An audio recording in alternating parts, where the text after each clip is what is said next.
back in your life like a reliever in Major League Baseball who gets his career ended for $4,000 while running $1 million Ponzi scheme on the side with the mafia. This is the Educated Ignorance Podcast on the For Frequency Sake Podcast Network. And unlike the, you know, scoundrels in sports who are out here taking money on the side to to dissuade outcomes, you can rely on us here on the Educated Ignorance Podcast. It's Monday night. Football is over. We are here to talk about it. My name is Joe Winkle. I am joined by the man, as always, to a direction, depending on what way you look at it. I look to my right, and he's there, kind of, sort of. Or I just look right here, and he's always in my heart. Shout out to Phil Collins, Tarzan. Nick, how you doing tonight, my friend? It is a Victory Monday. We don't get many of them around here. Not only is it a Victory Monday, it's a double dose of Victory Monday. The Kool-Aid tastes like victory. What was more likely to happen? Giants blow a double-digit lead in the fourth quarter, or Miami curb stomp the Bills? It ain't the latter, but they both happened. We're all here for it, right? At least here's the thing. One of those things going into yesterday had happened before, multiple times even.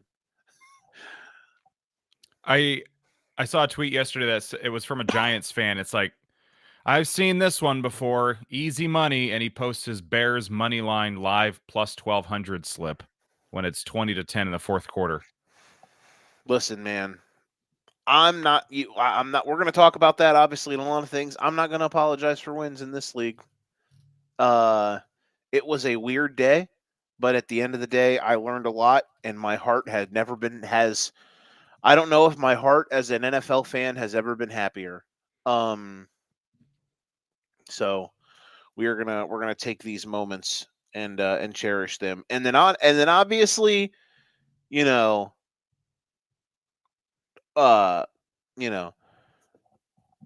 watching the Dolphins do what they did yesterday. I mean, hot damn. Whomst would have thunk? I was at a family reunion, so I didn't even get a chance to watch it. But I kept seeing, I've got Achane in a league, and I kept seeing late in that game. Well, actually, this was it was pretty well in hand at this point. But then I'd see like 60-yard touchdown for Achane, 50-yard touchdown for Achane. I was like, nice. But yeah, the first thing I saw for the game yesterday was I saw the picture of Miami being penalized and burning a timeout before the clock ticked a second away. So I thought, oh, it's going to be one of those days. And then I opened my ESPN app, and they're up 13-0. Yeah. And I was like, oh, okay, maybe it's all right. Maybe we need to do that more often. Tua threw a pick on the third play of the game. Ugh. So it went from it's going to be one of those days to, oh, it was one of those days. Hella fast. Yeah. But no, the defense, they made Josh Allen's life hell and created a bunch of turnovers. Achane ran wild, and Tua still looked like ass, but at least we got 2 out of the 3. They it was just an all-time moment yesterday for them to do that, and there are a lot of cool things. We're going to talk about all of them. Make sure you, obviously, if you're hanging out with us, like this video if you like this video. Subscribe if you like it, really like it. Tell your friends to go to our Substack page, just forfrequencysake.substack.com. We really appreciate it, and we would enjoy if you were hanging out with us there as well as here. So some really cool stuff going on, and we have got our 100th episode. That is coming up on Sunday of the, not our show, but the of the For Fantasy Sake, our flagship show that started it all. We will be there at Kavanaugh's Hilltop Bar and Grill on Sunday afternoon. Well, Sunday morning, I should say. For that, it should be a great time. Make sure you come hang out with us, and then stay with us after to watch the Bears game, because apparently, as DJ said, that place gets rowdy to watch the Bears games. So we'll probably do some cool stuff. Should be a fun time regardless. Nick, if only you were able to make it, that would be the cherry on top. I know, right? All right, let's get after it. Let's start with what we just all watched as a family. Uh, it's not every Ugh. it's not every week you get to bookend with just absolute barn burner 10-7 games. So the question is tonight was tonight more like watching a Packers Eagles game or like watching the Raiders and the Broncos on Thursday? That was like watching Raiders Broncos. Yeah. And you count last night, it was not a good week for primetime NFL. What was it, 3-2 at one point yesterday Oh my God, that was in the first disgusting. half? That was a rough game. I don't necessarily call it prime time, but in the exclusive windows, Berlin Sunday morning at least delivered. It delivered probably 10 times more than all other 3 primetime games this week combined. So good on you, Bloody Jones and Jonathan Taylor, and that fun matchup. But yeah, tonight was ugh. There Yeah. wasn't a whole lot to enjoy in that one unless you love defense, and it's not me. I like points, I like touchdowns. Defensive battles are not my cup of tea, sir. So you don't like watch. So listen, there's a difference between defensive battles and what we saw on Thursday at least, and mostly what we saw tonight. Let's get into what we saw tonight. Listen, I could come on here and give my spiels about Green Bay and how they're front runners and all this and that, but uh I think those have been this maybe not be the time or the place. However, I will say uh I think that this team for Green Bay, we look at their side, uh, just because I think there's some easier narratives to pull from them. I think for Green Bay that from a national standpoint, nobody will sit here and disparage them like they would other teams in this spot. Your favorite at home. You've lost your last 2 home games to the Panthers and the Eagles. Nobody will care because you're Green Bay and you're everyone's darling. Everyone's still probably, most national pundits still probably think that they're going to go undefeated. But this was a terrible performance, and you come off the fact that you get embarrassed at home by a Panthers team who is not really that good.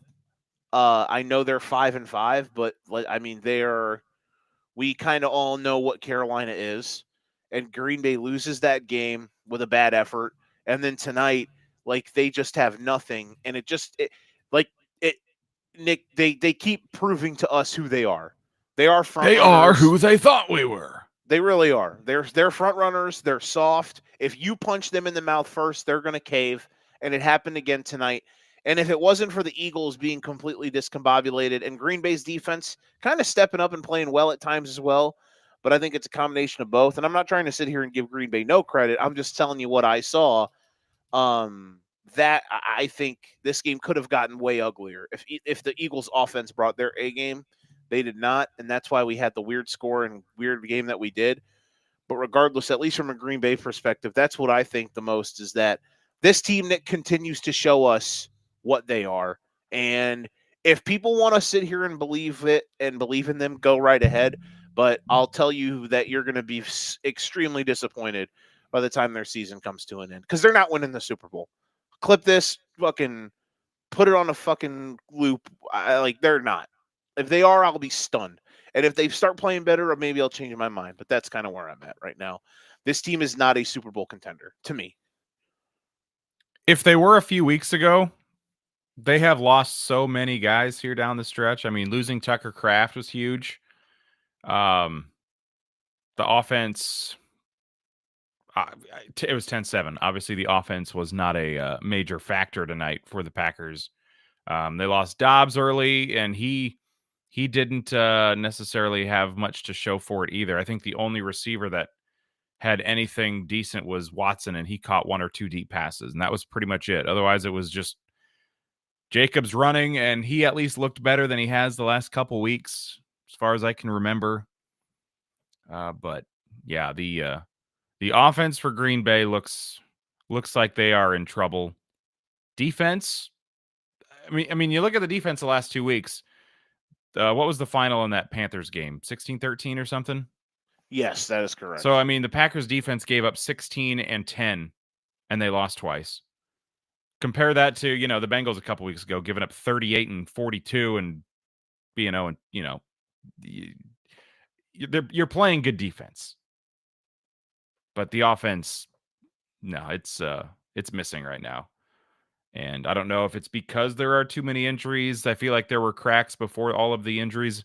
I don't think they've had a game, maybe one, when they had, Golden, Watson, and Dobbs all healthy. Because Watson missed the beginning of the year. Golden was out tonight. So maybe, I don't know, 2 weeks ago, maybe they were all three healthy with Tucker Kraft. And that was the game that Jordan Love was, dynamite in the Steelers game, if I'm not mistaken. Was that 2 weeks ago now? Yeah, the Sunday night game against Pittsburgh. So I at least to me, they were as close to full strength there, and we saw what they were capable of against. At the time, it was a pretty good defense. Steelers had 2 really bad games back to back. Defensively, they got better the next week. Not too great. Well, they gave up 25 last night, but they still were, they were getting after Herbert and stuff. But yeah, I think that I just think the injuries are racking up way too much right now for the Packers, and nobody stepped up. They didn't have anyone to step up tonight, and it certainly wasn't Love either. He had that career night a couple weeks ago, and he's just been ass since. He really has. He was not good last week. He was not good tonight. He is everyone's favorite Aura farming quarterback. He'll still make some throws that make you pop, but at the end of the day, there's just way too many times that he's not good enough. On the Eagles side, you feel good if you're the Eagles that you got out of here with a win. You're ecstatic because your defense has kind of come alive here. At the beginning of the season, I think we would say that their defense was a bit of a concern. At times, their offense is weird because their offense will sit here and they'll just absolutely rip, and then their offense will kind of suck, and it's weird moments, and they're a roller coaster. And I think that's just kind of what we have to sit here and be used to, is that they're going to continue to be that. But at the end of the day, they have to be ecstatic because the moves that they made on the defensive side of the ball, and mainly Jalen Phillips, he had a big night. Absolutely wrecked shop. And it's what they've kind of been missing. They've been missing that presence on the defensive line. I mean, it's why they went out. That's why they had Brandon Graham come back out of, they tried to get him to come back out of retirement, which he did, is because their defensive line has not been good this year. So yeah, tonight was a incredible proof of concept night for the Eagles to show hey, our ideas still work. Even if the offense is a bit of a roller coaster.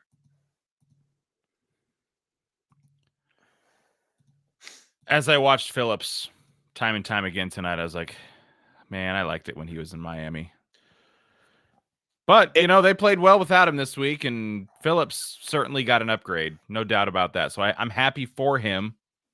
I'm just, He didn't play a game like this since the year we lost to the Chiefs. Yeah, that's fair. The year he tore his Achilles. He had games like this, but he hadn't. This was his best game since he tore his Achilles.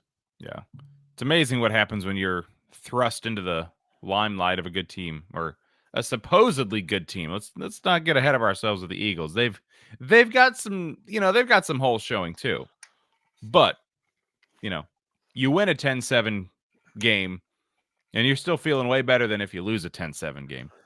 The last thing you want is your holes being shown in public. And the Packers had them exposed tonight, and the Eagles kind of did. It's like a big cheese head, all those holes. All those holes. The Packers. Yeah, exactly. Some people are into that. Some people, hey, man, Show some decency. Mom and dad are in town. Okay. We're having company. Cover that up. Who has company anymore? Hey, you need to clean your room. We're having company tonight. No one does that anymore. They're going to be sitting on the veranda. On the veranda? What even is a veranda? The couch. Or what was the word? The Davenport. On the Davenport, the couch. Old Davenport. They're coming over for the Davenport. Hold on, sorry. The Davenport. Shout out to Davenport, Iowa, which is literally a stone's throw away from where I live. The city I work in. But listen, man, The Eagles are still what they are. The Packers, I have given up faith. Now watch. They are going to go on a run and going to shove it up my keister. But listen, I'll believe it when I see it. And I'm not one to sit here and stand on narratives for no reason. I change my opinion with new information because I think it's smart to do that. And the Packers have been the same team they have been all year. Like, have I wavered at all, Nick? And have they shown you anything to make my opinion wrong at all this season? No.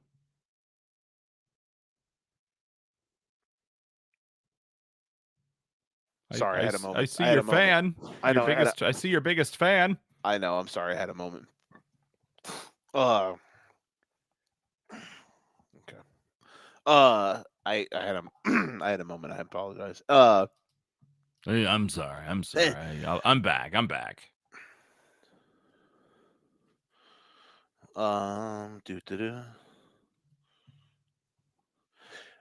So,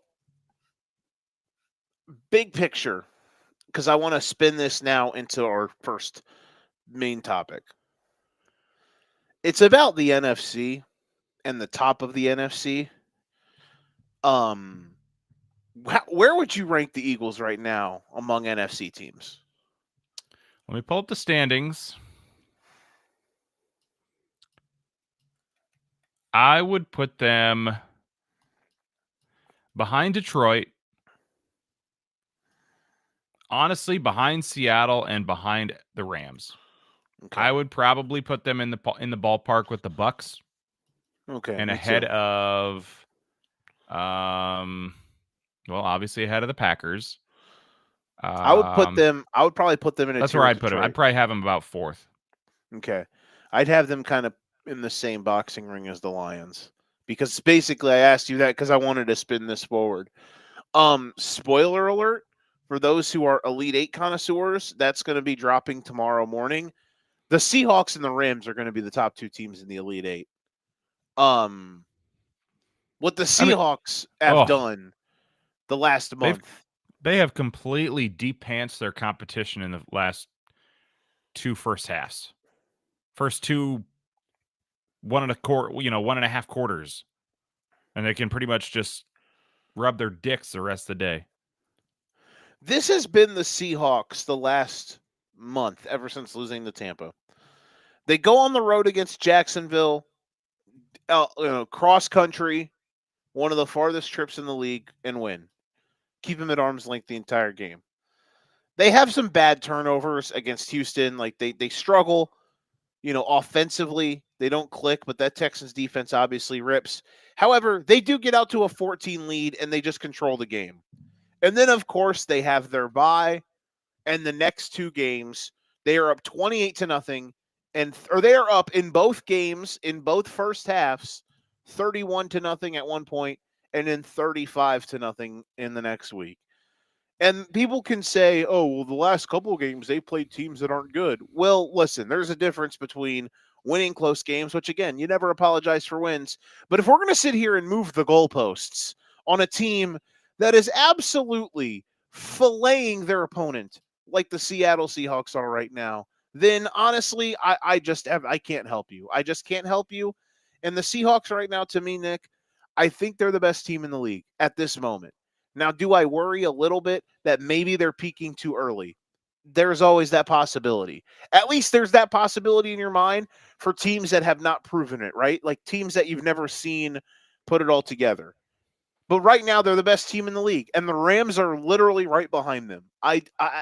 The only thing at this moment that is a difference for me is the defense from the Seahawks, and yeah, just they are. It's something to see them put it together right now. The playoff picture right now is kind of wild because we are, through 10 weeks now, and at 5-3-1, if my math is correct here, the Packers are no longer a playoff team. Is that accurate? They shouldn't be, no, because Chicago is 6-3. I was going to say, because the wild cards would be the second NFC West, the Bears, and no, they are. Nope, They're I five. guess they would be They're 7. 5. Yeah, they're the 7. So the Bears, as of right now, are the 6th seed. Okay. And they have to still play the Packers once or twice. We got to play them twice. We play the Lions. So we go at Minnesota, Pittsburgh at home, then Black Friday against the Eagles. And then down the stretch, they play the Niners, the Browns, the Packers twice, the Lions once. In a a variety of order. So that is the schedule. Cardinals at 3-6. They're 4th in the NFC West, but they would be they'd be a half game back, a second in the NFC East. Yeah, exactly. Just out here, just sitting here thinking like, oh my God. The NFC North and the NFC, I think both of those divisions are going to get 3 teams in. 2 teams in, or 2 teams for the East, or 2 teams for the West, probably.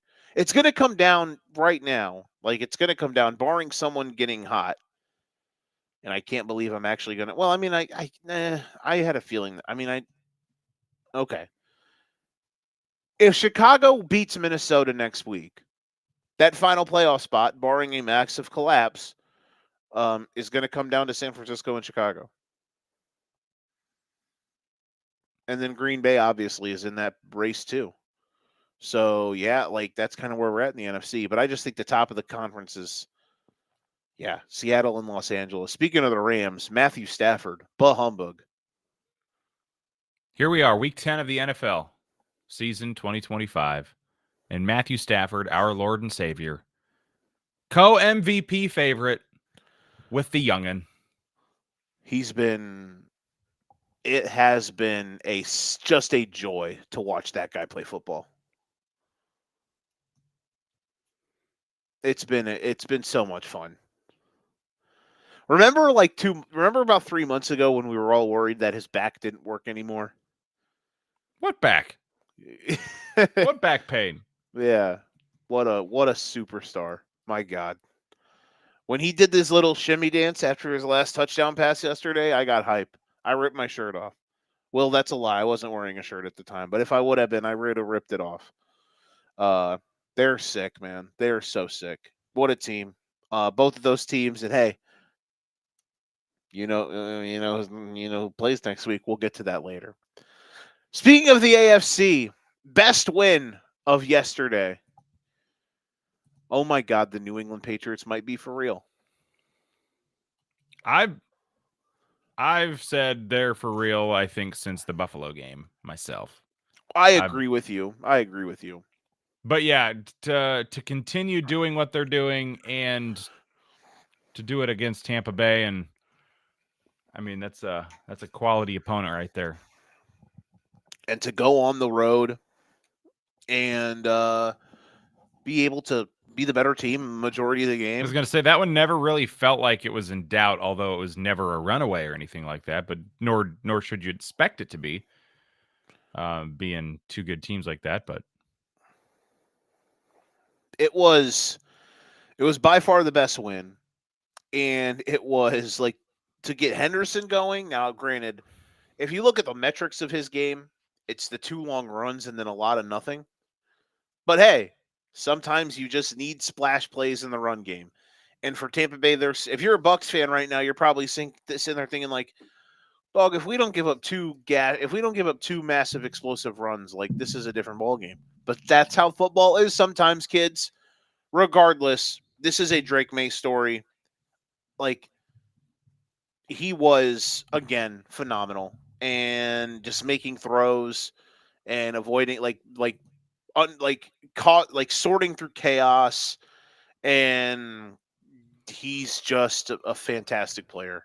And I'm so glad that I never wavered on him. I know that I had moments where I I thought we were, maybe, but at the end of the day, I was wrong not having the faith that they would just no doubt be awesome this year, because I was like, I think we might be putting the cart a little bit too far in front of the horse, but clearly not, because they are everything that people thought they were going to be coming into this season. And are they a Super Bowl contender at this point? Yeah, kinda. They're top 10 in both scoring and offense and defense.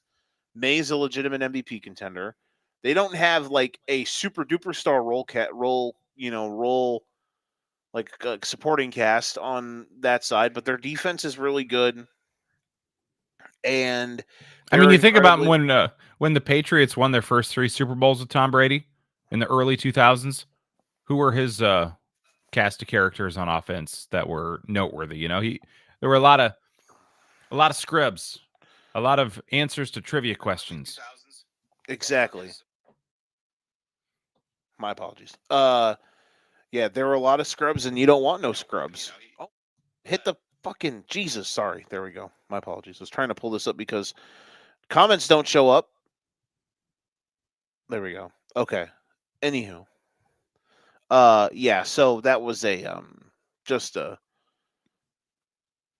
impeccable performance. And also too, for New England, for what they're trying to look at now. You look at the Bills game, which we're going to talk about here in a bit, because we're going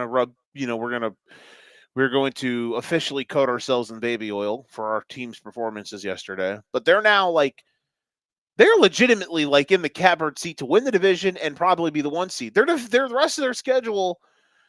Their 2 toughest games are the Bills at home and Baltimore, I think, on the road. But outside of that, the teams they play are not great, which we all knew that was the thing coming into the season. And then you add on to the fact that they're already 8-2. They've won 7 in a row. Like, they could legitimately finish 13-4. The road to the Super Bowl might go through Foxborough in 2025. Wasn't ready for that to be a part of the discussion, but here we are.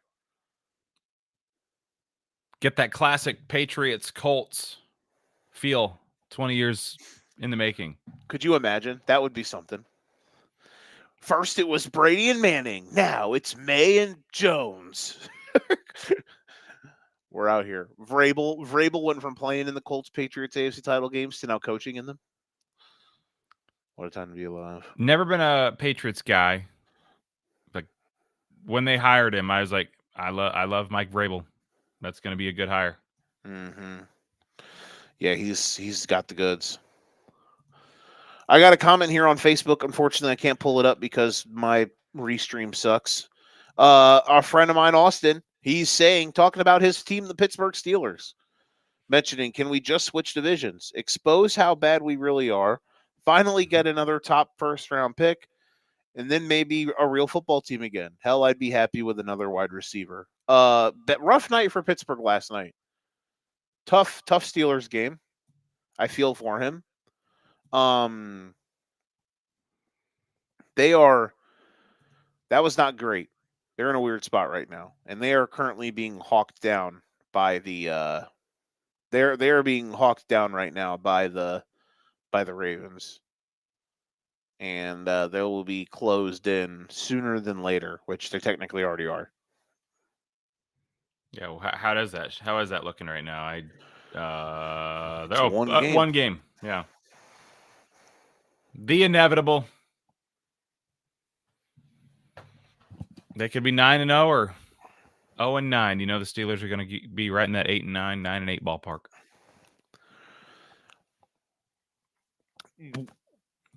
Yeah, exactly. And right now, if the Ravens stay as hot as they are, who knows where they're going to be at? But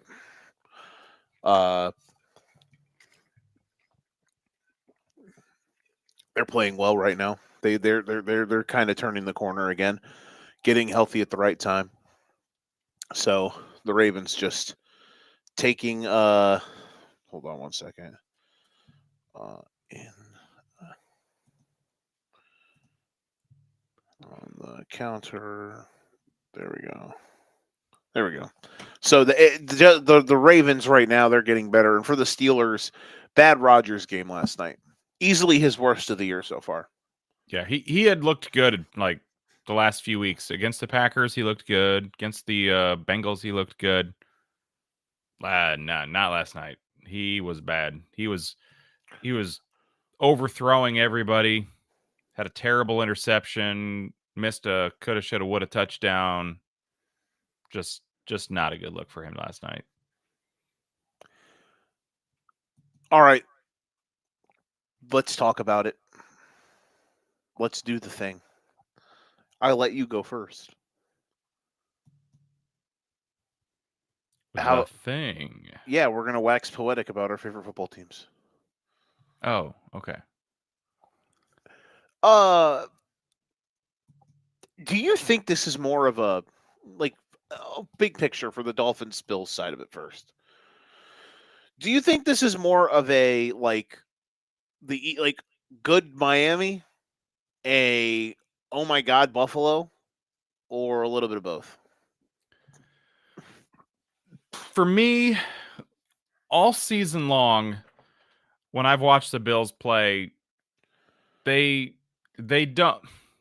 It looks like something's been missing. They have had some. I can't picture examples.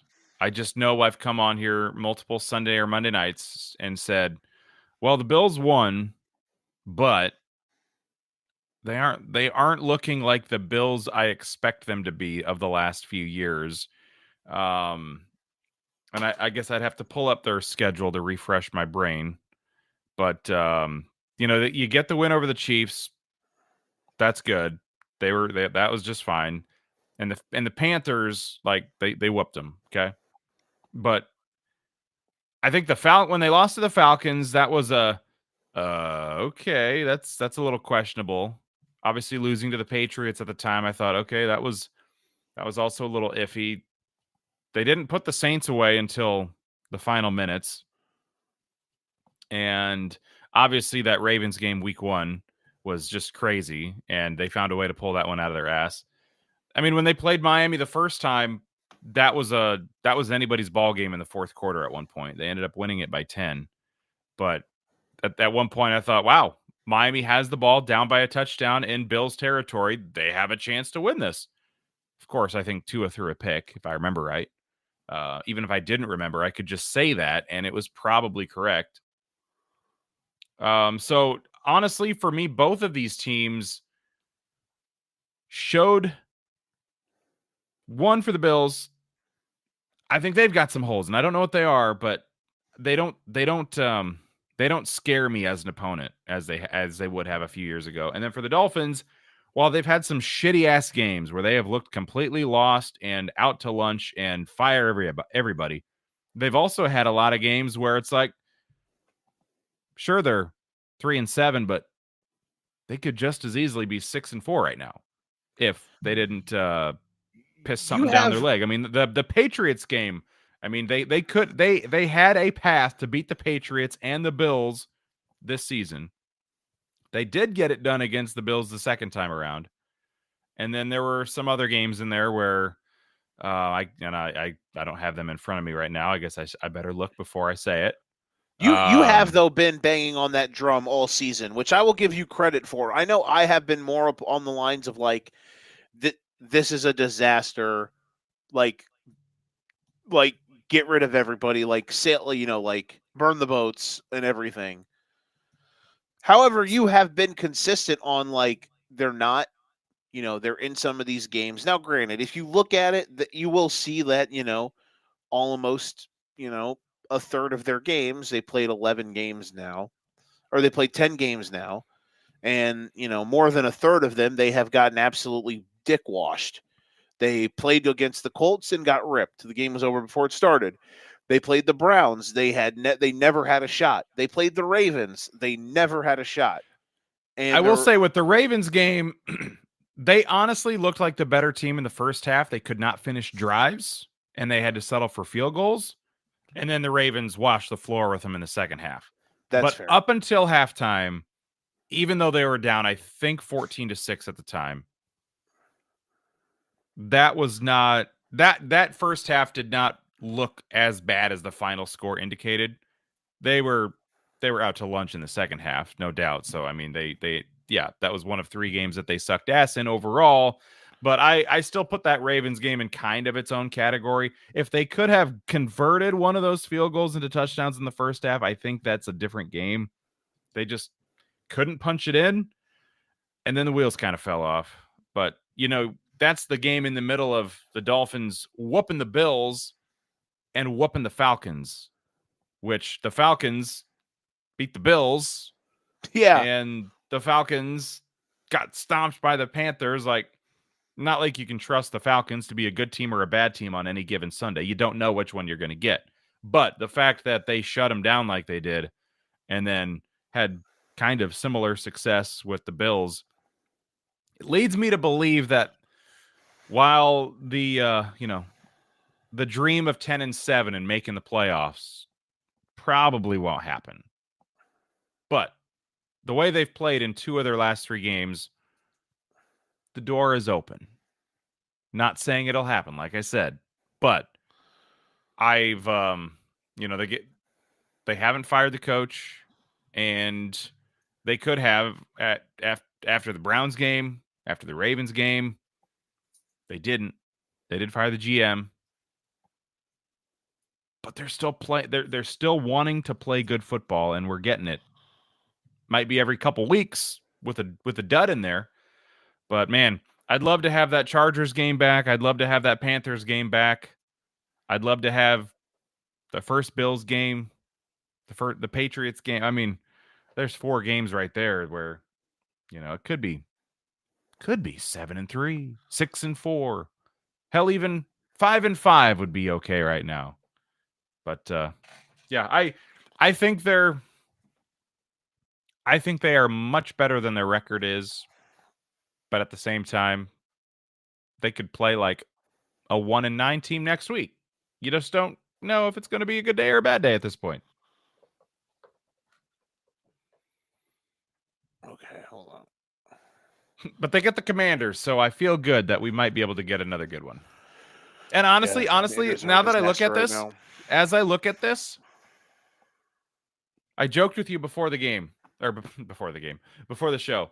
I invested $6 in Miami making the playoffs at 80-1 after their win yesterday, because I saw somebody tweet about it, and I'm like, all right, shit, I got $6 I can put on that. But you get the Commanders this week.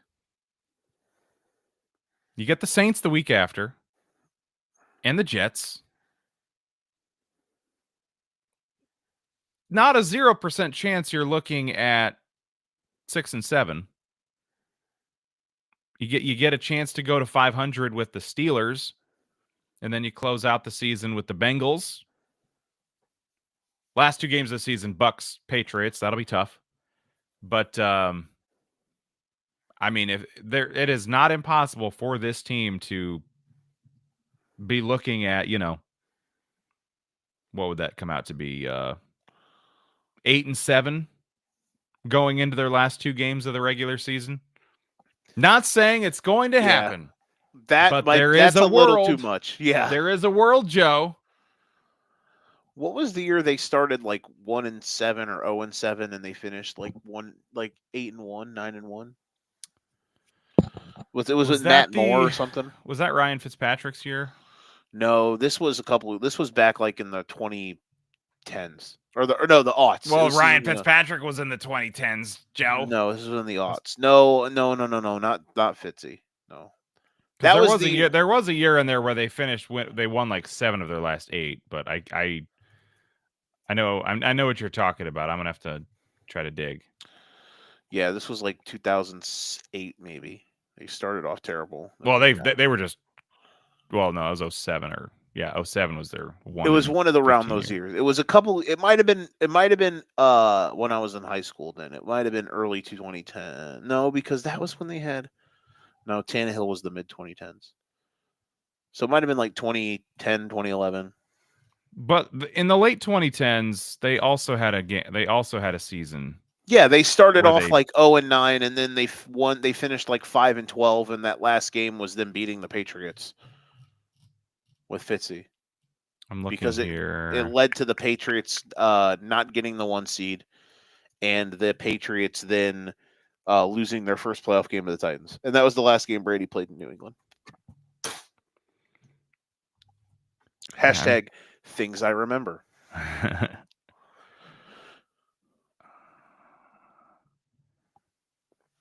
Yeah, now I'm down a rabbit hole and I'm trying to find the one I'm thinking of. 2020, they were. The one you're thinking of is 2019. 2019, 2020. They don't win 7 games. They win like 5. Because it was the year before they draft Tua. Yeah, they went 5-4 in their last 9. But yeah, they started at 0-7. So yeah, that could be it. Finished 5-11. Here's where I'm at with Miami.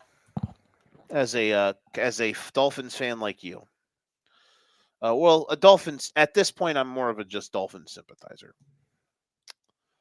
But yesterday was nice to see them do the thing. That's for sure. As much as I've lost hope in humanity with them. Here's where I'm at, and I will see if you believe me, if you agree with me. I'm at the point where I don't think I want them to fire the coach.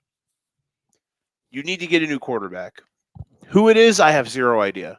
I don't know. You trade Tua, you eat his cap, and you kind of have to. You either draft a quarterback or you kind of have to You kind of have to take one in the ass for a year at the quarterback spot and hope that you can bargain bin someone. Of the potential available players, I think I know who would make the most sense. People are going to say Kyler. Like if they trade Tua, Kyler just won't be possible because of it's too much dead cap with Tua. Plus, Kyler makes too much money, so that's literally impossible. The one that is possible. Again, the same thing with another guy that I brought up last week, but there's too much money. However, I can't believe I'm about to say this, but there's a guy on that same team that I think I would honestly dip my toe in the water of. Worst case scenario. Would you take Mac Jones as the 2026 starting quarterback for the Miami Dolphins? Before this season, I probably would have said no, but after the way he's been manageable, I wouldn't hate it. And with McDaniel is still the coach still. Yeah. I would take it. Yeah. I mean, we saw as a rookie, Max, he's got potential, and I don't know what it is about Tua. I think he's been way better this year than even he was as a rookie, by the way. And I know after a loss, I'm not trying to sit here and rip Tua through the coals, but he's still not like Tua. Like it just can't have. Like Tua cannot be the quarterback for Miami next year. He just can't. And if when the game is on the line, I have no faith in him. No, and you'd already know like he's never really going to be able to make the plays that are needed and requisite. And I think that. Listen, at the end of the day, it might not matter because both are probably going to get got. But I'm so glad they got rid of Chris Grier. And at this moment in time, I think McDaniel. Here's why I would say McDaniel should stay. It's because they have not quit on him, man. They have not quit on him. They could have easily done it, but they haven't. So that means something to me. And like I said, they could have fired him last week. They could have fired him 3 weeks ago after their piss poor 6-point performances, but they didn't. And both times, they bounced back with arguably coach saving kind of wins. So yeah, I I don't hate that he's not been fired. I'd say the jury's still out. He doesn't excite me as he once did. But hey, if you can turn this season into something that isn't just garbage, like, good on you. Yeah, they're definitely week to week. Like, I can't sit here and think, oh, the Dolphins are going to go into next week and like legitimately be a team that is going to, like, I'm going to guarantee them to beat Washington, But I definitely don't think that they are, like, they're not dead to water. But they're, they're not dead on arrival like I thought they would be at certain points after the Browns game. I was like, oh, they might not win a game the rest of the year.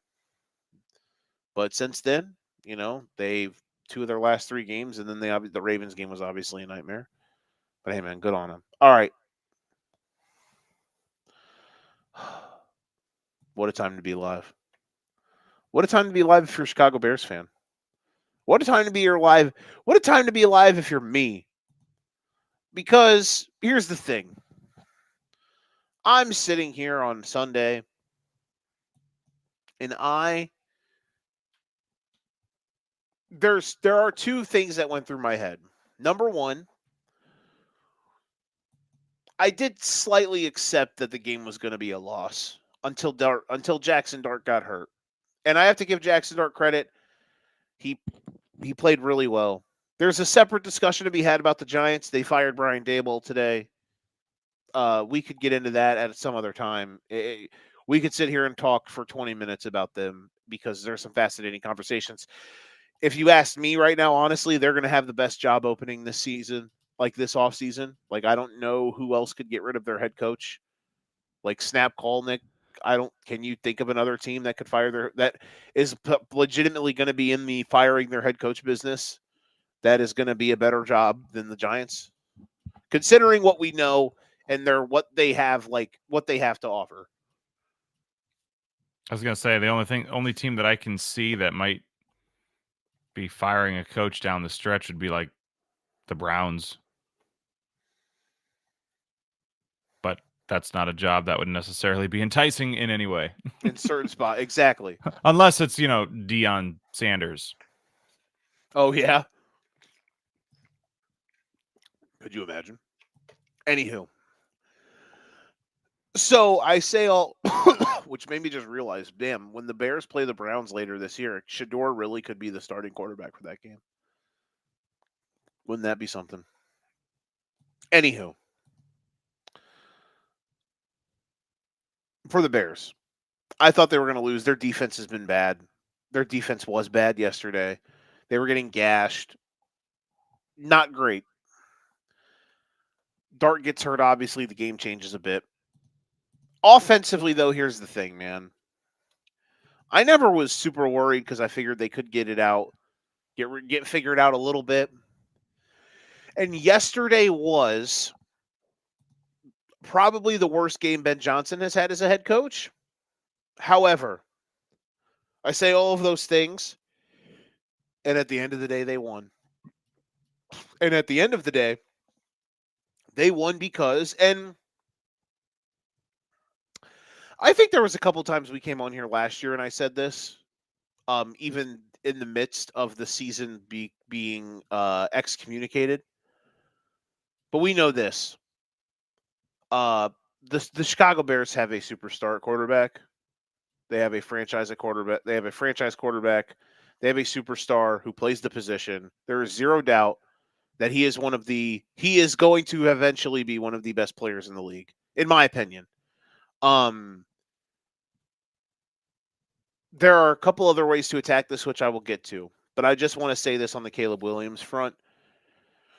To go into every game, even though there are moments where he still is frustrating, there are moments that just like drive you up a wall. Like, God, I wish that we could do this and this a bit easier. At the end of the day, this dude he just puts his face in the fan and finds a way. And yesterday, he put the entire organization on his back. and carried them to victory. And I was so impressed. And they had zero reason to win, but they won because their quarterback is awesome. And their quarterback put the team on his back. And their quarterback won them the game at the end of the day. Point blank, period. He was the best player in the game. He was the best player on the team. And he took the organization and drug them by their dicks across the finish line and said, I got this. And he did. And I was that was fun because it had been I've been yearning for that for a long time. Big picture now, real quick. I had a friend of mine who is a normal commenter on this show, Brian. Shout out to Brian. He said, "Is Caleb Williams officially better than Jordan Love?" And I said, "I'd discuss it. I don't think so yet. I think that Love, at least it's close to a degree. I think Williams is like Love is way closer to Caleb than he is like a top 5 quarterback. I know that's going to be hard for people to hear. Caleb's a really good player, man. You could not name 15 quarterbacks so better than him right now in the NFL. Playing this season, you probably can hardly name 10, but I just think on the grand scheme of things, he's a top 15 quarterback at this exact moment. Now, people are going to hear me talk about this and be like, well, the Bears have won all these close games against bad teams and whatnot. And here's the thing, man. Nick, what did I say the most when we talked about the Bears coming into the season? They are alone. Like, think of all the games they lost last year by 1 score. They had that 10-game losing streak, and a lot of them were incredibly stupid losses. I said, you are adding X amount of wins based on regression back to the mean and your coaching being better. And so far, I think through 9 games in 10 weeks, have the Chicago Bears not been the truest proof of opposite regression plus coaching bringing water to and above level in those certain situations? Like, it's literally happening in front of our eyes, people. And they got Rome Odunze the ball this week. I was happy about that. Yeah, they threw him the ball on the first play of the game. LOL. Did not do that last week. They did not. Well, in their defense, he had a couple bad drops last week. And they had bad drops yesterday. Nick, they had 7 of them. Oof. Oh, and they still won. Oh, my God. Listen, man. What a time to be alive. What a time to be a Bears fan. And listen, here's the thing. I'm not like I will sit here and say like the Broncos, they're 7-2, and I'm not going to put them in the top 10 because they look like shit. And people might be like, "Well, you say that, but you like the Bears and they're 6-3." I'm not sitting here saying the Bears are a Super Bowl contender. I think the Bears can make the playoffs, and if they do that, I'm ecstatic. I'm thrilled.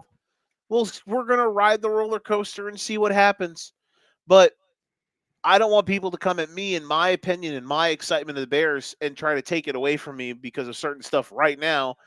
I'm not putting these things on the Bears at this moment that I think they're going to go on some crazy run or win the title or blah blah blah. Like they're there, they're tied for the division lead. They're in the playoff picture. If the season ended right now, they would be a playoff team. But I'm not sitting here saying they're a Super Bowl contender. So I'm not comparing them to a team like Green Bay or who right now they're technically better than, but even still, like, like people look at Green Bay differently than Chicago, and that's fine. I don't think they should because Green Bay, to me, again, that's a different conversation from earlier.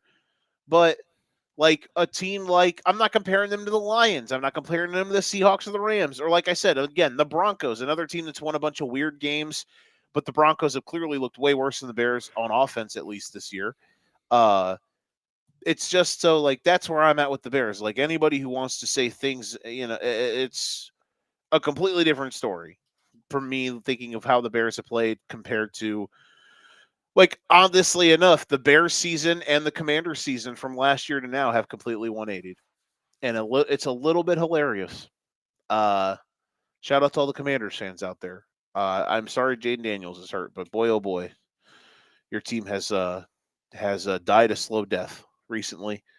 So yes, yesterday was awesome. There were tears in my eyes. The Chicago Bears have a franchise quarterback. What a time to be alive. What a time to be us. Who would have thought? Look at us. Look Paul at Rudd. us. Yeah, look at us. All right, you want to guess some lines? Let's do it. All right. What a week we have next week, by the way. When Seahawks Rams does not make it to prime time. What a window. What a late window it's going to be. It will. We are tied at 4-4, 3 ties on the year. There is a 2-game difference, 55-53 to 41. So, I mean, it's back. This is a heavyweight fight, ladies and gentlemen. It's 0-0 at halftime. Yeah, exactly. Coming up next. All right, let's get it. Thursday night. Thursday night had a great start to the year. We are just out here clapping some bangers right now with some of these Thursday night games. The Jets at the Patriots. Speaking of the Jets, good on them for winning yesterday. The Jets is that back to back for them, or is that 2 out of 3? 2 out of 3. Because they're first, 2 out of 3. Okay.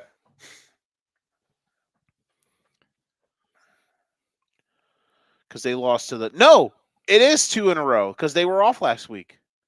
Oh, okay. Yeah, so back to back, baby. The Jets are hot. They're going streaking. Man, oh man. The crazy I saw some kind of stat. It's like teams that threw for under 50 yards in a game, blah blah blah blah blah, over the last 25 years are 100 and 150 or something like that. And then there's the Jets. Do you want to hear what Justin Fields' stat line was yesterday? And then I also saw something like Jets quarterbacks times they threw for under 50 yards, and it was like Mark Sanchez 1 in 50 or 1 in 30 and blah blah blah blah blah. Justin Fields 4 in 8. I didn't look to see if it was true or not, but I had to laugh. Under 50 yards? Wow. Oh my God, it is true. Holy shit. That's wild. Now listen, he did get hurt in one of those games and didn't finish it, but holy shit. Okay, so 3 of them. That's true though. The Buffalo game, the Broncos game. In that Broncos game, he got sacked 9 times. The Panthers game, he also got hurt in that game too. And then this game, the Browns game. He finished yesterday 6 of 11 for 54 yards. They scored, what was it? Let's see here. They're starting, they were up 14-7 in the first quarter, and they had 0 points from their offense. Their offense had 1 total yard. Oh, yeah. Was it Quinnen Williams, wasn't it, or something? They had... it was the same guy. It was the same guy got 2 touchdowns, I remember. No, that was the Seahawks game. That was Dexter Lawrence. Oh, got it. They had a kick return touchdown and a punt return touchdown. Back to back. They had a kick return. They forced a 3 and out. They had a punt return. So, anywho, all that to say, the Jets are now playing at the Patriots on Thursday night. Have fun. The Jets are on fire. The 2 hottest teams in the league, some say. At least in the AFC. The 2 hottest teams in the AFC East. There we go.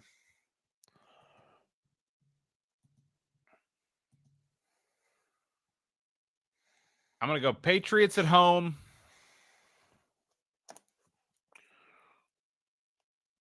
Eight and a half. You know what would be great? If I opened up my fucking FanDuel account so I could pull the lines. But, I'm sorry. I'm an amateur. First time on the job here. Clearly. Amateur hour. I need to log in. NFL. Whoa, that moved significantly. I said 9.5. Yesterday, hand to God, it was 9.5. It is now moved. It is 11.5. Damn. I don't think I've ever seen a line move like that in 24 hours. They must have confirmed that Justin Fields was playing. Yes. They're like, "Are you sure?" They're like, "Yes, sir." Give you a chance. Yes, Throw Captain. anybody else out there. Throw Joe Winkle out there at 7.5. Yeah. Brees Hall, Wildcat. Wildcat formation. Hey, good for Brees? Brees, though. He finally got some touchdowns this year. He is. He's on a hot streak. I'm very shocked he did not get traded. I think he was shocked. Possibly. He was possibly shocked. Next up, we're heading to Madrid. We're heading to España. I thought this was going to be in Madrid, Iowa. There's a city in Iowa called Madrid. Yeah, it's like 20 miles from Ames. How about that? And Shout out it's to Madrid. Iowa. It ain't Madrid. It's Madrid. It's Madrid. Just like we've got a Nevada. It's not Nevada. It's not Nevada. It's Nevada. It's all about how you pronounce. And that's like those 7 A's. miles from Ames. Shout out to the weird places in Iowa. Hell yeah. Those are like small city suburbs. That right there. That's how it's done. Pretty much. Washington versus Miami. Commanders Dolphins in Madrid. The Dolphins, who are coming off of a great game. By the way, we never did mention. I should say for the Bills. I understand why the Bills had their tough moment, you know. They were coming off of their Super Bowl. They were coming off winning their 5th straight Super Bowl. So they had to adjust accordingly. I mean, when you look up the definition of a letdown game, it checks all the boxes. A lot of the you boxes you win a huge game, and then the next week you get to play a shitty team that you've taken care of time and time and time again. We're gonna have no troubles beating those Dolphins. Exactly. Sometimes you win the Super Bowl, you plan a parade. Sometimes you win a Super Bowl, you got to go to Miami the next week, and not to party, but you got to play a football game. And for the Bills, listen, who would I be to be mad at the Bills for winning their Super Bowl? They won last week. They won their 5th straight Super Bowl. Of course they were going to have a letdown spot after winning their 5th straight Super Bowl. I mean, what a fantastic team. What an incredible organization. Commanders Dolphins in Madrid. I can see the sarcasm just dripping down your face. Just oozing. Out of your ear holes. Yeah, they were covered up. If I would open this up, Don't and you would just take see it off. It's going to seep out. Yeah, you just see sarcasm spewing down my body. We're going to take Miami. And we're going to go 3.5. All right. I am 2-0, and I nailed this one. It is Miami minus 2.5. All right. Well, I was thinking 4.5, so I'm glad I went I'm glad I got closer. The last one I was also thinking 9.5, but I went 8.5. And that so one, I got to recalibrate here. I've been off by 1 both times. I remember some of these in my brain. That one did not move. The Patriots Jets one though, so I filled these out before the Sunday night game yesterday, knowing we weren't going to go on. I just had time. I was like, "Fuck it, I'm going to do it now." Fuck it, we're going to do it live. We're going to do it live. And then I went on and I went to look because I always like to know right away, like how close was I? Yeah, Patriots line literally moved 2 points. Dolphins, that did not move. All right. We mentioned. All right. So those are some shit games. Ladies and gentlemen, when I tell you the Sunday slate is loaded, you just have to believe me that Sunday is loaded. We head to the Sunday S tier for week 11. Dare I say, game of the year. We're in Vegas. We got bright lights flashing. Game of the week. S tier. And dare I say once again, Nick Brinks. It's the Bengals Steelers for the rematch. Exactly. Hey, you know me. If anybody knows me, it's you. And you know what I crave, right? You got hey man. You got any more of that NFC West? Seahawks, Rams, inject it into my bloodstream. Sunday S tier. Oh my God, I can't wait. Can you wait? I can't wait. I can't wait. Literally cannot wait. I'm not even going to think about it. I'm just going to give the Rams 2.5 at home. Okay. You might have nailed it. I can't remember. Oh, wow, it moved. You did nail it. Oh my God. I think it was 3.5 yesterday. I said 3. It is 2.5. Good job. Good job by you, buddy. That might be the first time in history when it ends at like 0.0 that I didn't tie or lose. I never win these, but I got one. Well, no. I lied. My bad. I said 3. You nailed it. It was 2.5. Oh, okay? So you went the rare 0.0 this time. Got it. Yeah, I did. I went the rare misinterpreted. I went the rare 0.0. And you nailed it. Great job. 2.5. It was 3.5 yesterday, and it moved. I think it was 3.5 yesterday. I could be wrong. Okay. But yeah, you nailed that. Great job. Yeah, this should be a good game. I personally, when I power rate these teams, I would go Seahawks by a nose, but it's pretty negligible. Depends on whose nose, but a nose regardless. Yeah, are we talking like Gronk or someone else? Like a baby's nose. Yeah, it depends. I almost full housed the Sunday S tier this week, but to stick to the sanctity of the gimmick, I only put one team in there. It's a rare. You have to have some super special, super stuff to double up the Sunday S tier. Do you not normally? Is it normally just one game? Usually, I'm going back in the Rolodex. I don't. Okay, LOL. Of course, last year, literally week 1, I doubled up in the Sunday S tier, and both of those games sucked. Wow. To my knowledge. This one's gonna. That's suck, why I did it. Say. That's So this one's gonna suck, is what you're saying.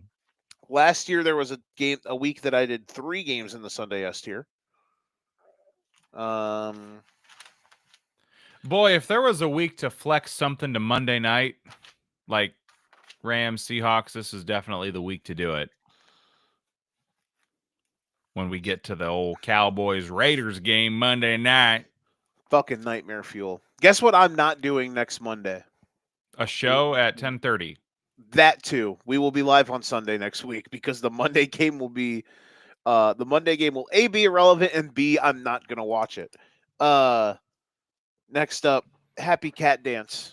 There's some good shit in here. It not just was a letdown spot, it was a look ahead spot for the Bills. Because they play the Bucks at home in Orchard Park on Sunday. I'm gonna go Bills 3.5. Whoa. Okay. You went low. I nailed this. It is in the Vegas zone. It is 5.5. Okay.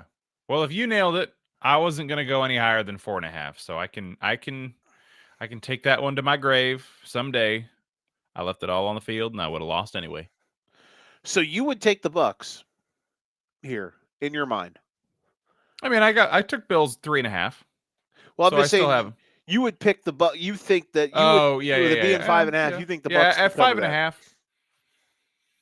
I think so. I mean, they lost by 5 this week to the Patriots, right? Was that 31-26? Correct. And me personally, I power rate the Patriots as a better team than the Bills right now. So if they were by 5, within 5 there, granted that was at home, kind of different, but still doable. Yeah, exactly. But no, that makes sense. Yeah, I'm good with it. Next up on the Happy Cat Dance scale, the Chicago Bears head to Minnesota to take on 9.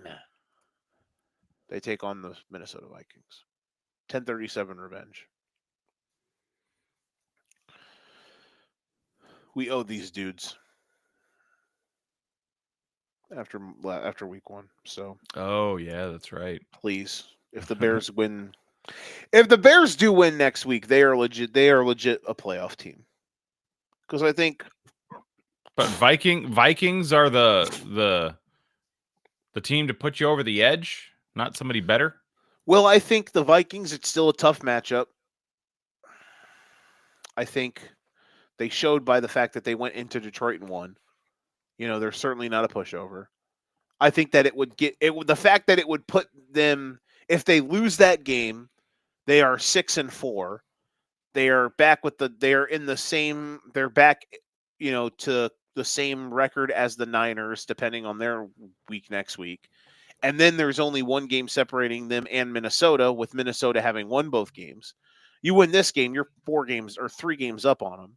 So Minnesota shouldn't be a team that is worried. Plus, too, like going on the road, this would be the best team you played on the road if you win, too. So, and we haven't won there in a while. No, never mind. I lied. We won there a couple years ago with Fields. LOL. So it's not like, oh, the Vikings are some awesome team. It's just like I think it would show like another step of maturity for them if they go in there and win. Yeah, that makes sense. So that's where I'm at in my mind. Anyway. I'm going to go Bears 1.5. All right, wow.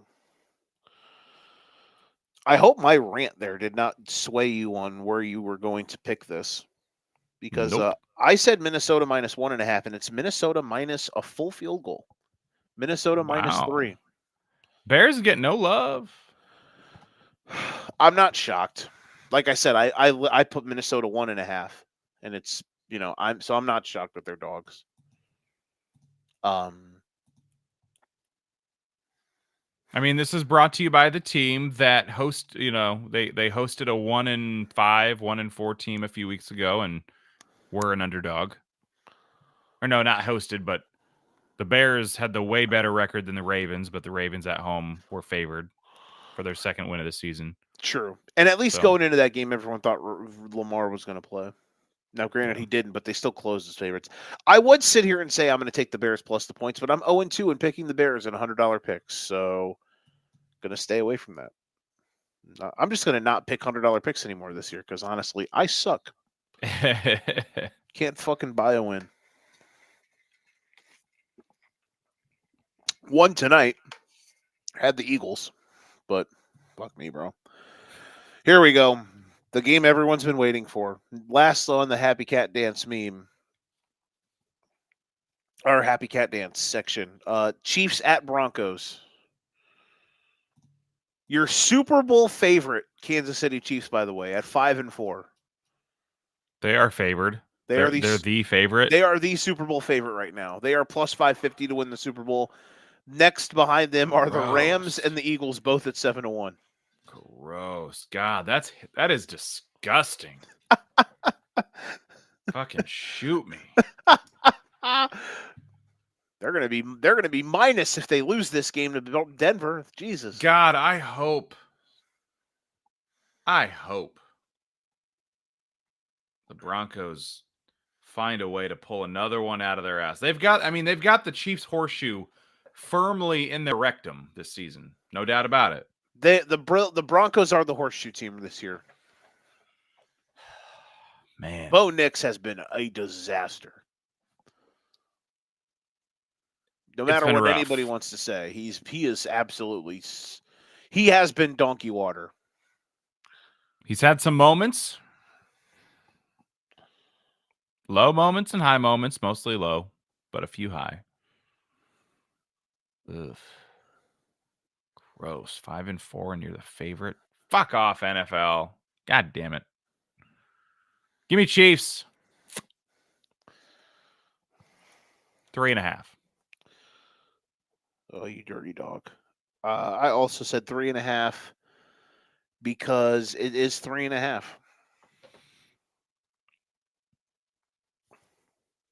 How are we shaking up here? 2 to 1 to 1?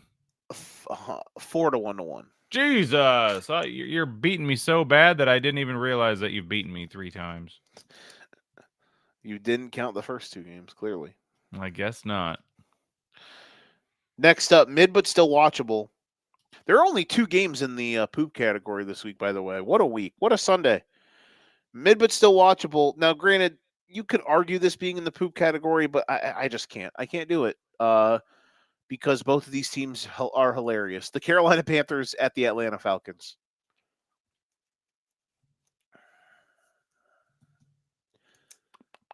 I have a statistic for you, by the way. Statistics. What do you got? Goal to go carries this season for the Atlanta Falcons. Oh, dear God. It's going to be some fucking ridiculous Bijan's not getting carries in goal to go situations, isn't it? Tyler Algier and Bijan Robinson. What do you think? If I told you there were 17 goal to go carries between those 2 players, what do you think the split is? This is I know what it should be, but I'll go 12-5 Algier. You almost nailed it. It's 13-4. Yeah, that was my other. Damn. See, you're smart enough to realize the way that I set that up was that it was astronomically lopsided in the wrong direction. Yeah. And I remember Good job. there was a primetime game that I had a parlay, and all I needed was a Bijan touchdown, and he got vultured. And I said never again. That was the Vikings game, right? Early in the year? Could be. I don't remember exactly. They all run together after a while. That they do. Anywho, Panthers at Falcons. Glad we could marinate in that hilarious statistic that I heard today together. Falcons at Panthers. Falcons, they're just kind of wheels are starting to fall off there. Down to 3-6, right? You would not think that they were 3-6, but they are 3-6, and the game is in Atlanta, by the way. The game is in Atlanta. Panthers are 5-5, losing to the Saints yesterday to Tyler Shucky Ducky. The Panthers Shucky Duckied yesterday. They were bad. Bryce was bad. Oof. No Moss. Por favor. I'm gonna go Falcons at home, 3.5. You nailed it with me. We both nailed it. God damn it. You always get my hopes up when you say I nailed it. And you said, so did I. God damn it, Joe. Don't do me like that. It is 3.5. We both said 3.5. It is 3.5. Mama said 3.5. That spread going to be 3.5. Next up, mid but still watchable. Chargers at the Jaguars. The Jags. Oof. We have to have a conversation. Buddy. It's what happened to this? It's the opposite of running them down. Yes. I was just about to say, do you know what happened to them yesterday? Ugh. Davis Mills. So I can't do like the Trevor. Wait. Mills. Yeah. Yep. Yeah. If you're gonna do, you gotta have the long neck. I'm too fat. I can't pull that off. You can pull it off though. You pull it off. Davis Mills and his incredibly long neck ran him down. He necked him down. I saw a tweet that before Sunday Night Football, the highest scoring fantasy quarterback of the weekend was Davis Mills. And after watching Sunday Night Football and Monday Night Football, I can guarantee you nobody passed him. God, no, they didn't. Fucking Christ. Hell no, they did not pass Davis Mills. He stands head, shoulder, and neck above everybody this weekend. I mean, neck when it comes down to Davis Mills, some of these other fantasy quarterbacks, they might be neck and neck, but he just has more in him. He needs to play for the Cowboys so he could be the naked cowboy. The naked cowboy. That was a good one. There's a meme that's got like him being like, it's just an extended picture of his neck. It's very funny. There should be something like every time he throws a touchdown, we're going to make his neck longer. Yes, it's very long. Daniel. I will say this about the Texans really quickly. I know CJ got hurt a couple weeks ago or last week, and they didn't look good before the fourth quarter yesterday. And I'm not saying there's a quarterback controversy, but I think you're about to try to. Are you trying to soft launch a Davis Mills should start take? I'm not saying you're right. I'm just saying I respect it. I've been so disappointed by CJ Stroud since his rookie year. He was so good, and he regressed, and he's continued to regress. And just when I think, oh, maybe they're getting it together, he didn't look good before he got hurt last week, and I just don't know what to think of him. So it's like, man, if he can, give you 26 points in the fourth quarter or whatever it was, I'd be tempted. But not really. Not really, Joe. Let it fly. Let it fly. Never change. Where would I be without you? That's great. Just out here launching Davis Mills should start for the Texans. Takes. I'm putting my neck on the line for this one. Yeah, you're test driving a Davis Mills take. Daniel, our good friend in the group chat, he said, my bet's 1 today. He misspelled 1, though. Come on, Danny. You're better than that.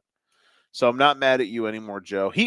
I might have he messaged me the other night. He's like, Caleb Williams should get over 19.5 completions, right? And I was like, I don't think that'll be the game plan. Over what? 19.5 completions. And I said, I don't know if that's going to be the game plan. And I was like, the weather's supposed to be bad. Now, the weather was bad, but it was nowhere near as bad as everyone made it out to be going into the game. And yeah, not only did he have over 19.5 completions, he was literally the reason they won the game because of how good he played and because of his completions. And he only finished with 20, but take half the drops away, he finishes with like 24 and he clears that easily. So Daniel, I'm sorry. But nice to know he's not mad at me anymore. Thank you, Danny, for not being mad at me. Anywho, all that to say, I guess we're not even talking about the Texans right now because they'll be later. Yeah. But the Jags, bad loss. Oh boy. Is this the first time the Chargers have been in Jacksonville since the running them down game? Yes. I believe that was in Jacksonville, right? Yeah. That is correct. Because we thought maybe Brandon would get left on the tarmac. Correct, but they decided not to. Yeah. They waited until he lost by like 70 on a Thursday night game.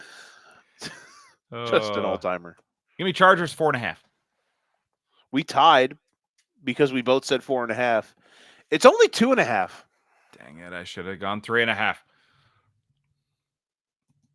But I'll take the tie. I'll take it.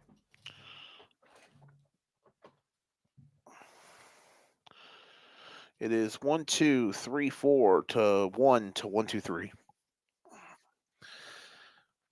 We're so evenly matched, brother. Next up,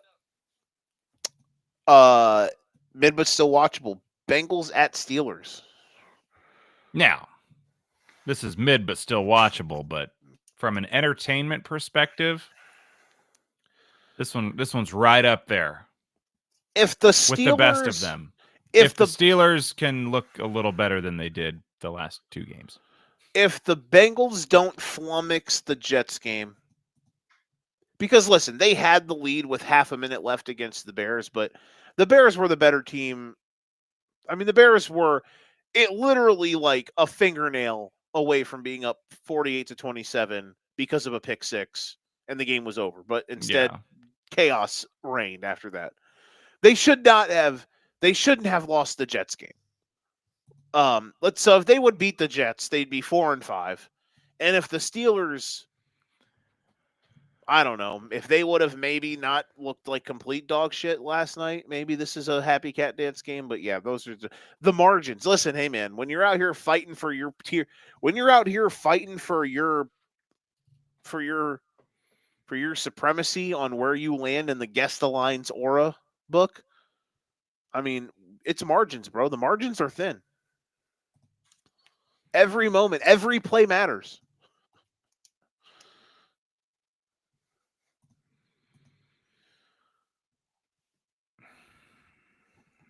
Steelers, Bengals.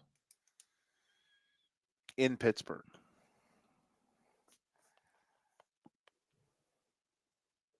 I'm going to go Steelers 3.5.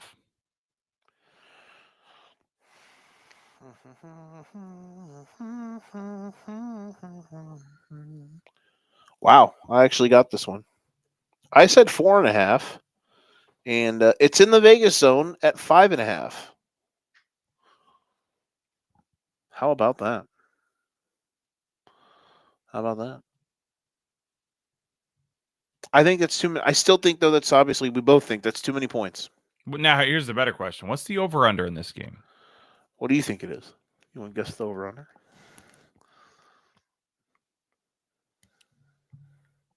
$49.5. Fucking, you're a wizard, brother. I should just give you the point now for guessing the over-under. Holy shit. We have 49. If this was like somebody other than the Steelers, I'd be like, oh, 53.5. Steelers defense, though, has been They've been much getting better. torched. They've been much better since their really bad Packer and Bengals games. Yeah, Yesterday since they wasn't got as good, but lobotomized. last week they were fine. Exactly. And even last night, yeah, they gave up 25, but Herbert, he was getting sacked or deflected passes left and right, it felt like. So I feel like there were some big plays that the Steelers gave up, but certainly not just invisible like they had been a couple games before. Next up, mid but still watchable, Packers at Giants. A Jesus. freshly fired Brian Daboll. Yeah. All I know is if the Packers somehow lose 3 in a row, Joe is going to have some fun. They'll still be called Super Bowl contenders on big media television.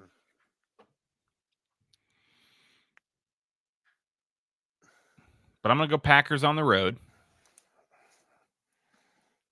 5.5. Ooh, I wonder how much this will move. And I also wonder how much this will change depending on who actually gets named the starting quarterback. I didn't even think that he's going to be out next week. I did not. So I picked this thinking no matter what, this will be the line. I said Packers -7.5. It is Packers -7.5. I think if Russ officially gets named the starter, though, this line's gonna fucking shoot up like a crit. Like, here's the thing: if Dart's not playing, I mean, shit. It's the interim coach now. What do you have to lose? They should just fucking play Jameis. Hell yeah. You could argue.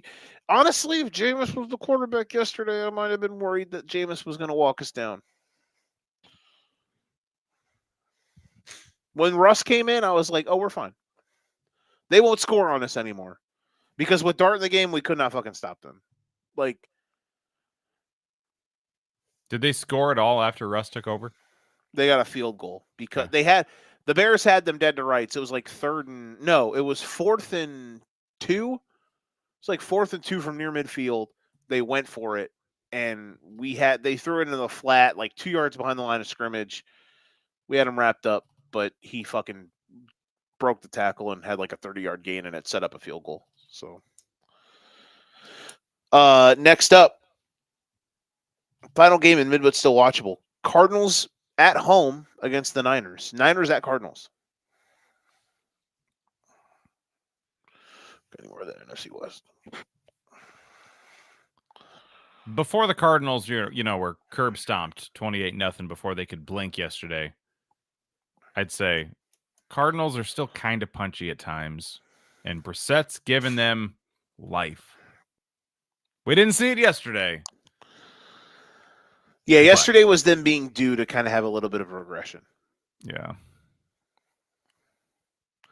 Much big step up in competition from the Cowboys to the Seahawks. Yeah. No kidding. Let's be real.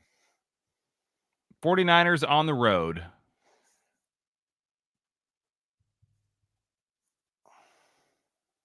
Four and a half. Okay. Did I hit this because of the number? Oh my gosh. Wow. You're I got- just dragging me across the hot coals. Well, remember earlier you said when it's a round number, you barely win those. That is what's keeping this from being a tie. Because I said 2.5. It is 3 on the nose. Damn. If it was 3.5, we would have tied.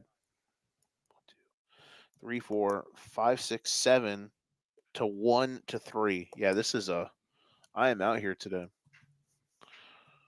Woof. Coming up next, the Jurassic Park poop meme. First up, Texans at Titans. Panthers Falcons still feels like it could be in there. It could. Listen, Because it's I was being incredibly generous. Maybe is the word. yeah. I mean, sure, the Panthers. I just tried to Jesus Christ. I just tried to combine them to the Falcons. The Panthers. Yeah. Panthers. But both of these teams are just like one of us could win 30-0 or lose 30-0, and you don't know which way it could go. You never do. You never know which one it's going to be. But yeah, Texans, Titans.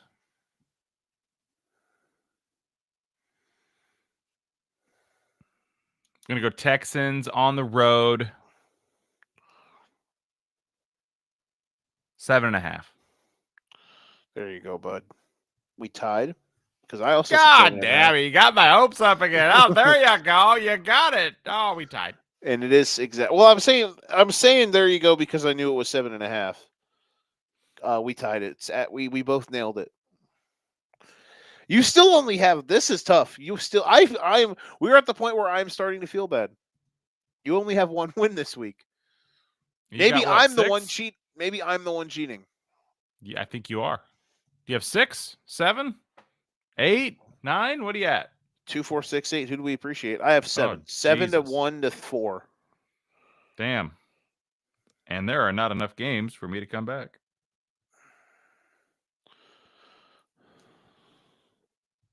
Yeah, 1, 2, 3, 4, 5, 6. I lied. 6. 6 to 1 to 4. 1, 2, 3, 4, 5. 6 to 1 to 5. Well, Or Kai's 11 to counting 7. hockey.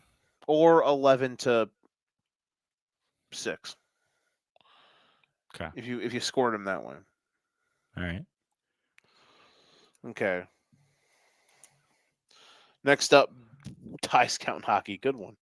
Next up, Ravens at the Browns. Poop meme intensifies.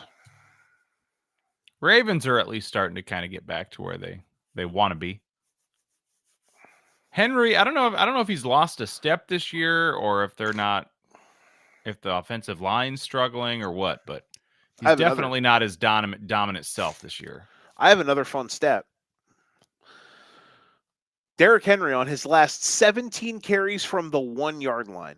What do you think his stats are in those situations? Oh boy. So 17 carries. Yeah. Probably not enough touchdowns for what you should get. I don't remember the exact, or no, wait. I don't think he does have a touchdown on his last 17 carries from the 1. Probably lost yards then total. Yeah, how many yards do you I do know the yards, but how many yards do you think he has? -6. Okay, you went way too low. I lied, though. It's not yards, it's yard. He has 1 yard. Damn. That's wild. It is a crazy. Look at me with goal line running back statistics, just firing them off tonight. Bam. Out here living. I'm levitating above the rest. What podcast that you know that can snap call running back goal line statistics like I can? Just this one. Like this one can. So yeah. But no, Henry, it's been weird. Been a weird year for him. And just in general. Maybe they're keeping him fresh for that playoff push and that playoff run.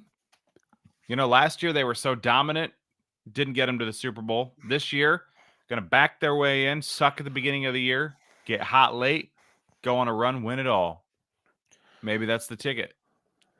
They're kind of been the champs of sucking early lately though. Like every year it seems like they start 0-2. Now granted this year they decided to start 1-5. Yeah, I was going to say it was a little worse this year. So, but yeah, regardless. I don't know. I'm kind of even though I have a Ravens Super Bowl ticket, I am kind of getting sick of their shit. Like, just leave. I'm tired of you. You bore me. Let's go Ravens on the road.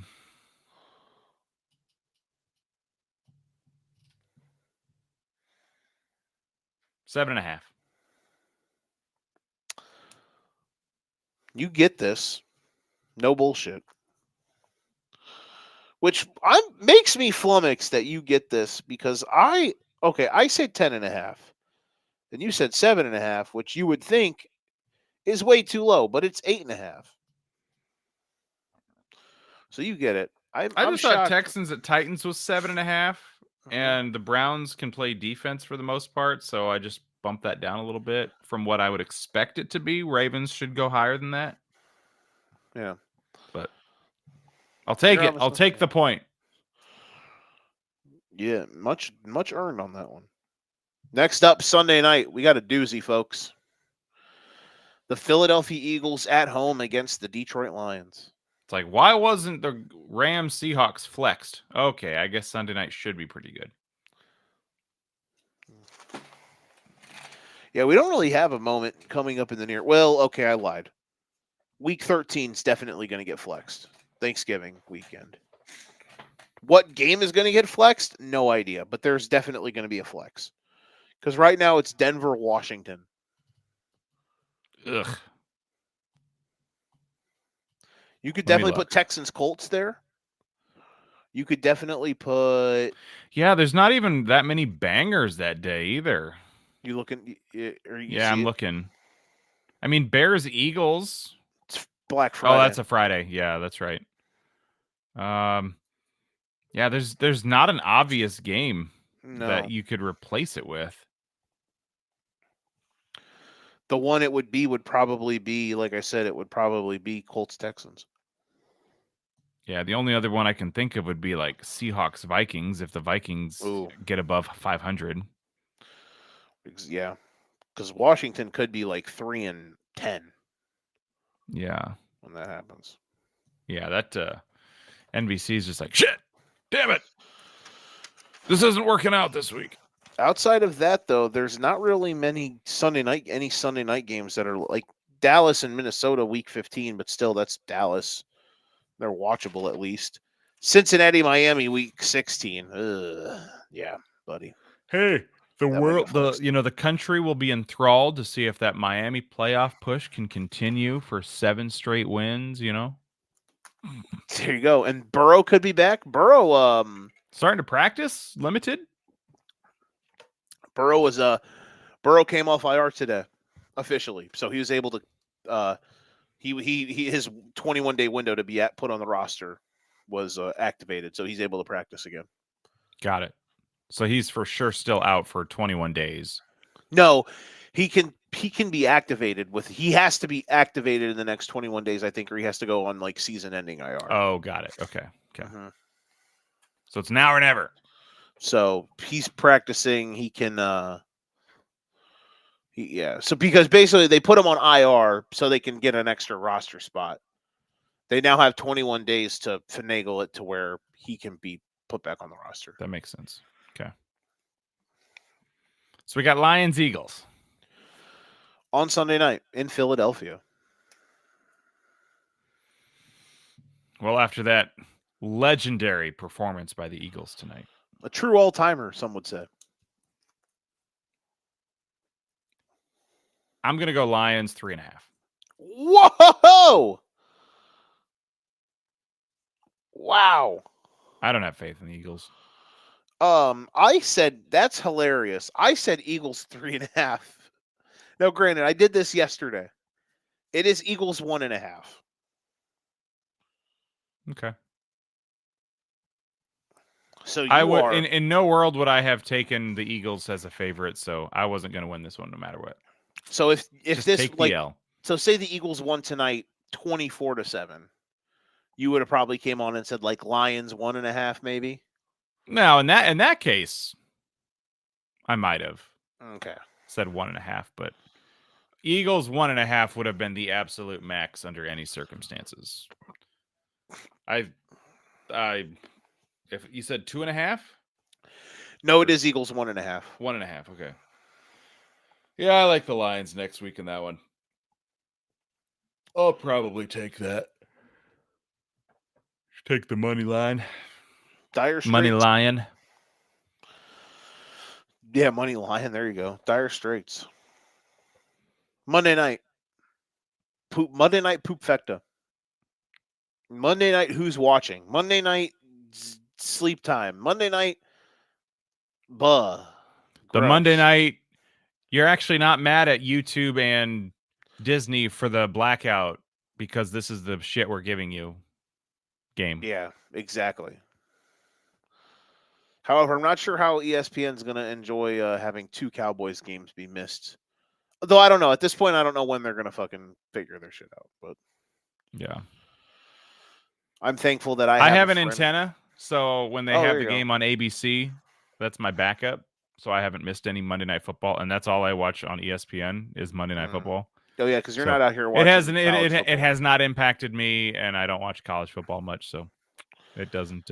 I have been lucky enough to hasn't find broke my some. back.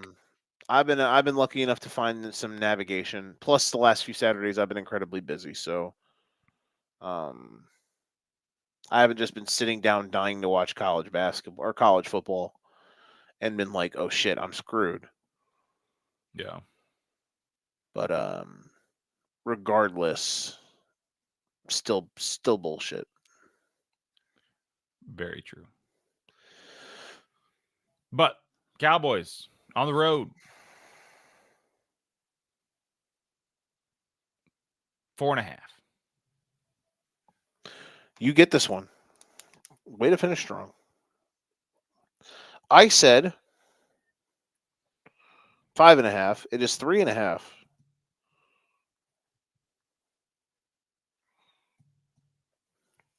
In Vegas, 3.5. Dallas.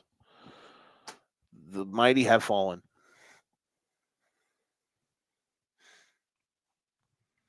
Not a good week, but I'll take it. Miami did well. And for at least 1 week, I can proudly enjoy Victory Monday, even if I just got absolutely shit rocked tonight. You did get touched up. I care about you a lot, but I did have to do it to you. And I can't even write right now. Holy shit. I just tried to write a J and my fucking hand turned into like you would think I had fucking Parkinson's. Final tally. 1, 2, 3, 4, 5, 6, 7. Oh, only 1 7 though. 2, 1, 2, 3. We had tied. 1, 2, 3, 4, 5 ties. So that brings the tally 56 to 46 to 62. 62. And I'm in front for the first time in God knows how long. Because you whipped up on your boy. I did the thing. Been a while since I've taken the outright lead on the weeks. I lead in points in weeks now. Caramba. Anywho, We did it. You and I. We did good. We did great even. Your sweatshirt's really cool, I must say. I want to say it to the people. Wearing it with pride at least 1 week this year. Hey, you know what, man? Everyone's got a moment, and tonight we had this weekend we had ours. So hopefully we can have another few days in the sun like this. I will be gallbladderless the next time we talk. Oh yeah, there's Getting a world that where we ripped out on Wednesday. So we're 50-50 for Sunday? Possibly. We'll see. Won't want to push the issue too much. I would have to assume by Sunday I'm feeling better, but if I'm not feeling great, I'll probably enjoy the sleep instead of the late night. But will TBD. You could just come on here and you can wear no shirt so we can all see your scar. Yeah, just check out this shit, my belly button, man. Look at that. Look at that shit. Because apparently they go through your belly button. 2 people have told me that. I'm not sure. I'm not too sure how they do that. Yeah, I know my friend had his appendix 2 coworkers taken out. that said it was part of the belly button that they went through. I've seen the scar from my friend who had his appendix taken out because his appendix ruptured, and his scar is pretty gnarly. Now that is a much bigger deal. Mm-hmm. Thankfully, mine's not ruptured or anything like that. I just got gallstones. We'll be fine. Mm-hmm. Does it hurt? Should be. When it hurts really bad. Otherwise, it's fine 98% of the time. It's the 2% that sucks. Really? Yeah, and it usually hits in the middle of the night while I'm sleeping. You have gallstones. So I'm trying to think of comparing it to kidney stones. Yeah, I have no idea how it would compare, but I assume that when I get an attack, basically, my I assume the gallbladder's kind of doing this all the time, and then if a stone gets stuck in the wrong spot in a little port or something, it's trying to get some bile in or out, it's trying to, I don't know, I just feel like it's a muscle contracting on something that's very uncomfortable or whatever, but who knows? That's how I picture it in my head. I don't know if that's what happens exactly, but no, it's when it hits me, I'm basically lying on the floor or stretched out on the floor trying to move my body in a way where I'm like, let's try to move this shit. Bro, I had a 2 millimeter, 0.2 millimeter kidney stone. Remember a couple years ago on New Year's Day. Oh shoot. Yeah, I've never had a kidney stone. I would not want one. And I felt like I had a fucking night. I felt like I had a bullet in my stomach. Yeah, that doesn't sound fun. So yeah, yeah, dude. So I couldn't imagine. Anything else too. It was the worst, bro. It was the worst.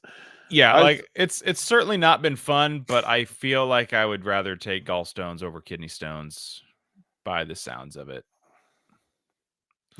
Sure, it sucks 1% of the time when I'm having an attack, but the rest of the time, I don't really notice it. Yeah, because when I had my kidney stones, I felt like I was like I said, I felt like I had gotten shot. I had felt like I had gotten shot. Yeah, that's not good. Here we are. Well, we had a couple friends. We had a friend here during while we were talking about gallstones. It's funny to hear squish the fish. Now it's squish the buffalo. Hey, now we're out here. He also, our friend here also said, I don't even want to try to pronounce that, but thank you for watching and hanging out with us. He said, what's your thoughts on Caleb Williams on the road to Minnesota? We are going to hope that it goes well. I have a good feeling it can go well. They're playing way better than they obviously were week 1. So I think they can win. And Caleb can do the thing. That would be pretty damn cool. But dude, yeah, kidney stones, bro. Thank you for watching, by the way, and hanging out with us late at night. If you go back in time a little bit on the show, depending on when you're watching, I went on a nice little Caleb Williams rant. So I had some fun there. I do want to say this about my last thing about kidney stones. Like, the best part about them for me was I got a morphine shot in the hospital. Felt like I never had felt that in my life before. My whole body got warm. That was crazy. But the best part about those was taking the painkillers so I could sleep. Because I couldn't sleep the entire night before. And like I said, I literally felt like I got stabbed, or I felt like I got shot in the gut. Yeah. And it was just the worst. And it was Not little, jealous. like this much. It was nothing. It was literally the size of nothing. So, good luck, my friend. Come back. Make sure you come back to me. That's all I'll say. That's the plan. There you go. Hoping so. All right. Well, T's and P's to our boy Nick Brinks. We'll hopefully see him next Sunday. Who knows? It'd be the best possible scenario is we get a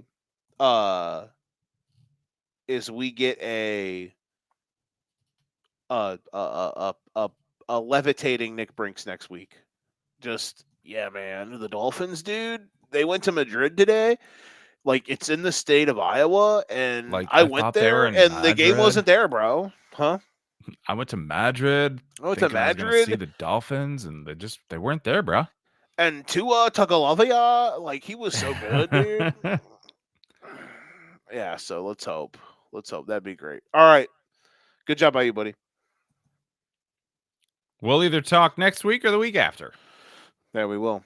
All right. That'll do it for the show. I am Joe Winkle. That is Nick Brinks. This has been the Educated Ignorance Podcast. If you ain't got your game, you best pass the sticks. We will see you guys next time, whenever that may be. If Brinksy's not here next Sunday, I'm sure I will be here. I'll probably bully DJ to come on to talk shit about the Broncos if they win.